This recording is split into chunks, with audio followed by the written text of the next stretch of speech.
இந்தியாவில் நீண்ட காலம் அரசாங்க பதவி வகித்து வரும் சாதனையை பிரதமர் நரேந்திர மோடி படைத்துள்ளார். குஜராத் மாநிலத்தில் 2001ஆம் ஆண்டு சட்டப்பேரவைத் தேர்தலில் வெற்றி பெற்று முதலமைச்சராக பதவியேற்ற நரேந்திர மோடி பின்னர் 2014, 2019 மற்றும் 2024ஆம் ஆண்டுகளில் நடைபெற்ற மக்களவைத் தேர்தல்களில் தொடர்ச்சியாக வெற்றி பெற்று 3வது முறையாக நாட்டின் பிரதமராக பதவி வகித்து வருகிறார்.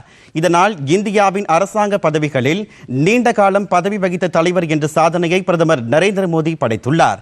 மொத்தம் 8931 நாட்கள் அவர் பதவியில் நீடித்து சாதனை படைத்துள்ளார்.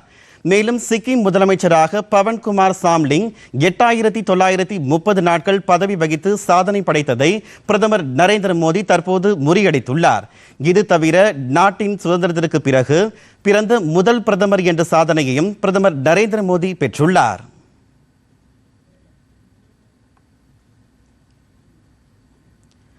பிரதமர் நரேந்திர மோடியின் இந்த சாதனைக்கு மத்திய உள்துறை அமைச்சர் அமித் ஷா வாழ்த்து தெரிவித்துள்ளார். இது தொடர்பாக அவர் எக்ஸ் வலைதளத்தில் வெளியிட்டுள்ள பதிவில், பிரதமரின் இந்த சாதனையானது சேவை, கடின உழைப்பு மற்றும் அசைக்க முடியாத அர்ப்பணிப்பு ஆகியவற்றின் அடிப்படையில் அமைந்த ஒரு மைல்கல் சாதனை என்று கூறியுள்ளார். நாடே முதன்மை என்ற நிர்வாக கொள்கையும் செயல்பாட்டில் நேர்மை ஆகியவையே இந்த சாதனைக்கு காரணம் என்றும் அமைச்சர் அமித் ஷா குறிப்பிட்டுள்ளார்.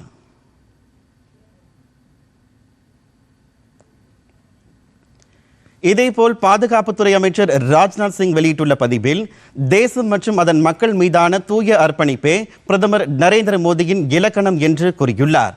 குஜராத் முதல்வர் பதவியிலிருந்து நாட்டின் பிரதமர் பதவி வரை அவர் காட்டிய அர்ப்பணிப்பால் அவரது வாழ்க்கை ஒரு தொடர்ச்சியான சேவை பயணமாகவே உள்ளது என்றும் அமைச்சர் ராஜ்நாத் சிங் குறிப்பிட்டுள்ளார்.